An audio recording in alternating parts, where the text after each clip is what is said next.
Hello friend, welcome to my YouTube channel R K pharma classes. मैं स्वागत करता हूं अपने इस आर के फार्मा क्लासेस में। आज हम बात करने जा रहे हैं B pharm first year second sem के पीपी का नेक्स्ट चैप्टर जो स्टार्टिंग सिलेबस से है, न्यूरॉन एंड न्यूरोग्लिया। तो न्यूरॉन एंड न्यूरोग्लिया होता क्या है, आइए हम आपको आज बताते हैं। न्यूरॉन जो है, पहले हम इसकी डिफिनेशन की बात करते हैं। Neuron is the basic working unit of the brain. मतलब एक बात करें कि हमारे जो ब्रेन से कोई भी चीज़ें वर्किंग करती हैं उसको कंडक्ट करवाता है वो न्यूरॉन। जैसे हम इसके पहले उसमें चैप्टर में पढ़े थे कि न्यूरो ट्रांसमीटर या फिर न्यूरॉन होता क्या है, न्यूरो ट्रांसमीटर, इसके सब चीज़ें, neuro transmitter, neuron, neuroglia, nervous system, ये सब चीज़ें एक ही चीज़ें, मतलब कह सकते हैं कि सब चीज़ें एक ही में मिल के बनी जिससे हमारी बॉडी वर्क करती है। तो हम न्यूरो ट्रांसमीटर की भी बात करेंगे। इसके पहले क्या होता है, इसके पहले हम बात करें न्यूरॉन होता क्या है। न्यूरॉन है जो basic working unit of the brain की बेसिक यूनिट है। और इसमें मेन 3 प्रकार के इसमें न्यूरॉन होते हैं। तो पहला है रिसेप्टर, दूसरा इंटरन्यूरॉन है, तीसरा इफेक्टर और मोटर न्यूरॉन है। तो हम अगर रिसेप्टर की बात करें तो पहले there is the highly specialized neuron the act to the incoming sensory information. मतलब अगर हम बात करें कि रिसेप्टर जैसे आप जानते हैं कि कोई चीज़ें रिसीव करने वाला, तो रिसीव करने वाला पहला न्यूरॉन होता है जो हमारी चीज़ों को रिसीव करता है। जैसे क्या फोटो रिसेप्टर होते हैं, आई को ट्रांसफॉर्मेशन, जो आई के द्वारा वेरिएशन लाइट, जो अलग अलग तरीके से लाइट होती है उसे हमारा क्या रिसीव करता है। हम कोई भी चीज़ें देख रहे हैं उसे रिसीव करने के लिए हमारा रिसेप्टर होना चाहिए। तो ये है, इसमें इलेक्ट्रिकल है, केमिकल सिग्नल्स वगैरह हैं। जैसे कोई भी इलेक्ट्रिकल है, केमिकल सिग्नल्स आ रहे हैं तो उसे रिसीव करना है, रिसेप्टर न्यूरॉन के अंतर्गत आता है। फिर इंटर न्यूरॉन होता है। इंटर न्यूरॉन क्या है, they form of the second category of the neuron. ये क्या है, सेकेंड कैटेगरी न्यूरॉन है। फर्स्ट तो आप रिसेप्टर न्यूरॉन पढ़ चुके, सेकेंड में इंटर न्यूरॉन होता है जो कि सेकेंड कैटेगरी न्यूरॉन है। These are the cell receive the signal from the cell signal to other nerve cell. मतलब क्या होता है इसमें कि एक सेल से हमने रिसीव किया, इसके बाद इंटरमीडिएट के काम करते हैं कि एक सेल से दूसरे सेल में ट्रांसफर करने का काम करते हैं इंटर न्यूरॉन सेल। इफेक्टर और मोटर न्यूरॉन सेल होता क्या है, they are the third class of the neuron. ये क्या है, थर्ड क्लास है, न्यूरॉन के थर्ड क्लास। इसमें क्या होता है, this cell send the signal. इसमें क्या होता है कि इफेक्टर जिसको कहते हैं, कि हमने उस दिन बताया था कि अगर हम कोई भी चार्जर लगा रहे हैं लाइट में तो पहले वो रिसीव करेगा, फिर चार्जर अपने पास खुद क्या करेगा, इंटरमीडिएट करेगा अपने अंदर में, उसको एसी से डीसी, डीसी से एसी कन्वर्ट करेगा, इसके बाद मोबाइल में ट्रांसफर करेगा। तो इफेक्टर न्यूरॉन मान लीजिए आप मोबाइल में ट्रांसफर करने वाला होता है, जिसे हम मोटर न्यूरॉन भी कहते हैं। तो क्या सिग्नल ट्रांसफर करता है मसल एंड ग्लैंड पूरे बॉडी में, मतलब कि कैसे कैसे चीज़ें अब की जाए, उसका बिहेवियर कैसा है, वो चीज़ें सब डिफाइन करती है इफेक्टर पर। इफेक्टर जो होते हैं इसे यही मेन एक तरीके से हमारे परफॉर्म करते हैं लास्ट प्रोसेस को।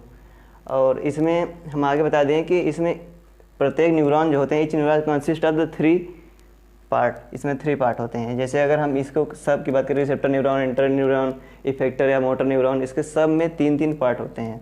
तो पहला इसे सेल बॉडी कहते हैं, दूसरा डेंड्रॉइड, तीसरा axon.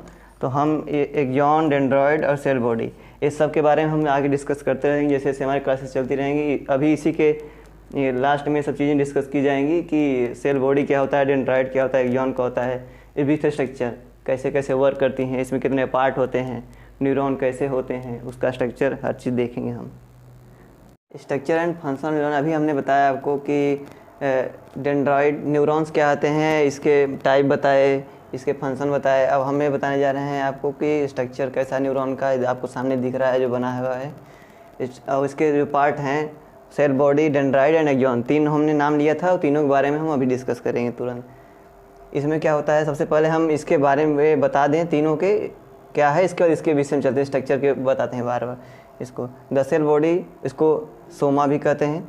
It consist of nucleus of the cell and its associated intracellular structure.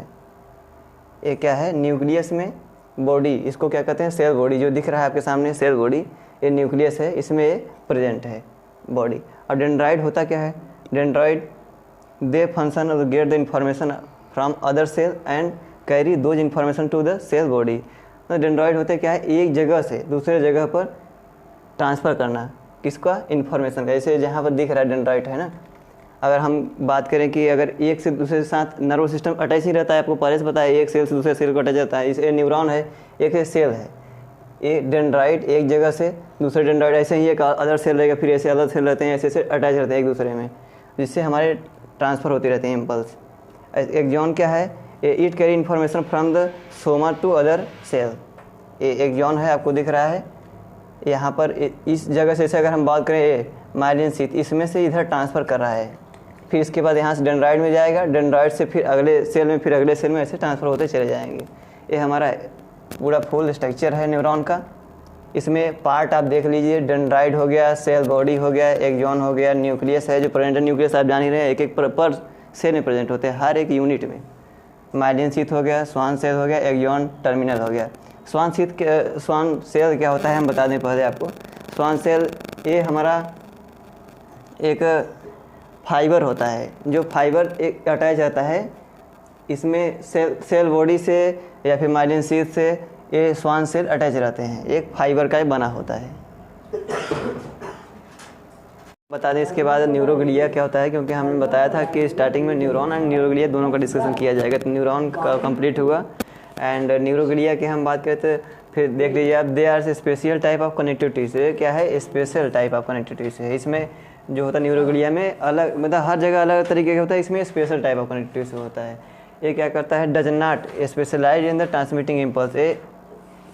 Impulse को ट्रांसफ़र करने के लिए कोई बहुत बड़ा रोल अदा नहीं करता है, ये सिर्फ क्या करता है, protection and support and protection करता है किसको, न्यूरॉन को, जो कि प्रोवाइड करता है होम्योस्टेसिस मेंटेन में। इसके बाद ट्रांसफ़र करने के लिए सपोर्ट का काम करता है न्यूरॉन को, जो कि न्यूरॉन सपोर्ट रहता है तो ट्रांसफर इम्पल्स ऑटोमेटिक ट्रांसफ़र होती रहती है लगातार।